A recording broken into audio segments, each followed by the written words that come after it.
Well, you won't believe this. Msnbc Morning Joe co-host and vicious Donald Trump critics revealed this morning that they met with President-elect Trump at Mar-a-Lago on Friday morning. They did this after conceding that voters overwhelmingly had made their choice. We were given the opportunity to do just that. Joe and I went to Mar-a-Lago to meet personally with President-elect Trump. It was the first time we have seen him in 7 years. And it's going to come as no surprise to anybody who watches this show, has watched it over the past year or over the past decade, that we didn't see eye to eye on a lot of issues, and we told him so. What we did agree on was to restart communications. In this meeting, President Trump was cheerful, he was upbeat, he seemed interested in finding common ground with Democrats on some of the most divisive issues. And for those asking why we would go speak to the president-elect during such fraught times, especially between us, I guess I would ask back, why wouldn't we? So why wouldn't you meet with Donald Trump? I'm thinking really hard. Well, maybe here's why. These are your own words. The retweeting of neo-Nazi videos, Charlottesville. I could go on and on. What he said about majority black countries. That is tearing more at the fabric of America than attacks on the Twin Towers did. We rebuilt from that. We became stronger because of that.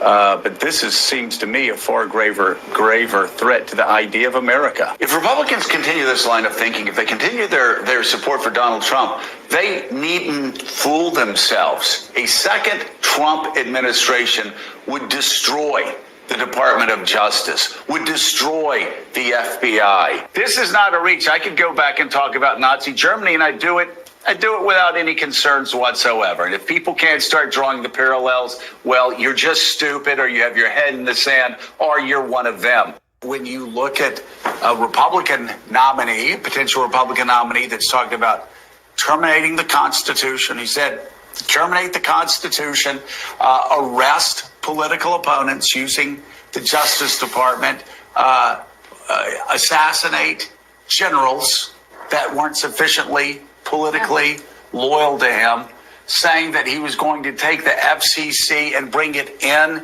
to the White House, and he would decide what networks were on and what networks were not on.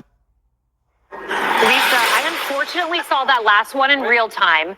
He literally said Donald Trump would assassinate generals and use SEAL Team 6.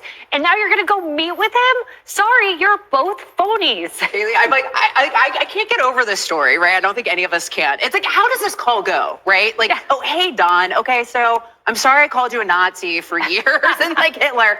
But you want to grab coffee, maybe lunch, like at your house. Yeah. Like how? Yeah. And it's like funny because it's so ridiculous and it's so shameless and it's so debasing and so disgusting on their part. But they also created this environment where Donald Trump almost got killed. Yeah. Right. And even back in October, Mika Brzezinski said that the Madison Square Garden was a white nationalist Nazi type rally.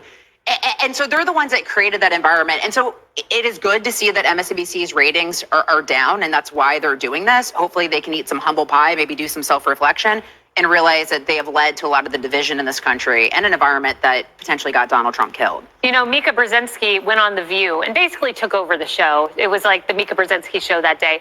Well, now Sunny Hostin is very angry. Watch. Uh-oh. I think that we have to be very clear-eyed when we think about the president-elect and cover the president-elect. And I don't think you need to sit down for 90 minutes at Mar-a-Lago and kiss his ring to be able to speak truth and to be able to cover a story. So maybe they're not journalists in the true sense. Maybe they're saying that they're opinion journalists. I mean, Harris, she just said maybe Mika's not a journalist. You think? Well, make MSNBC great again. Yeah. Maybe that's what they're trying to do. Look, the ratings are no joke, and networks can think of it as being cyclical. So this cycle started last Wednesday morning after the election, and they're feeling it now.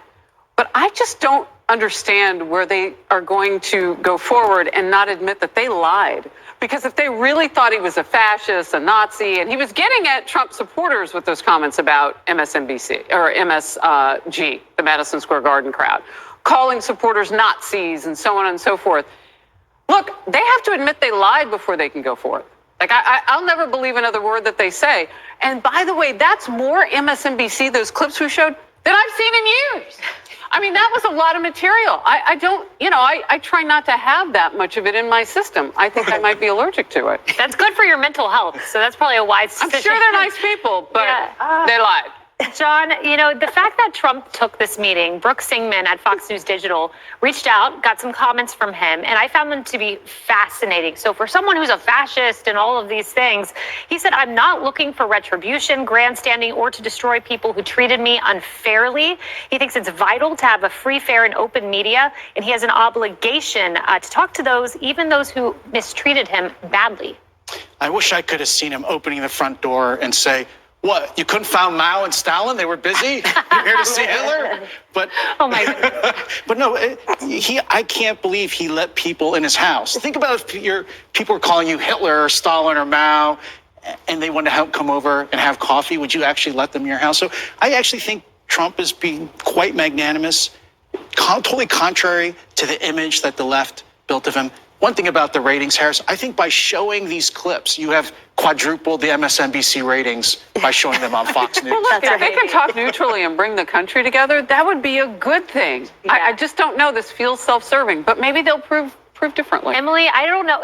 I'm sorry. I don't think this is a new leaf. I remember the New York Times apologizing in 2016. There was no new leaf. This isn't a new leaf. This is a ploy to try to get an interview and ratings. Yeah, look, I think that this speaks more to the magnanimous quality of Donald